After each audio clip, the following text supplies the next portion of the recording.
শুভ দুপুর বন্ধুরা, আমি একটু বাগানে এলাম। আমার বাগানটা দেখো, আমার তো খুব পছন্দের।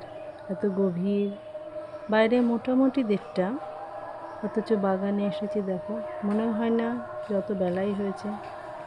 সাথে মনে হলো যাই একটু দেখে আসি, কাপড় চোপড় মেলা আছে। বাইরে কত রোদ দেখো, কিন্তু বাগানের গভীরতা এত বেশি যেন রোদই আসে না। ভীষণ ভালো লাগে, মনটাও ভীষণ ভালো হয়ে যায়। সেই জন্য মাঝে মাঝে আসি।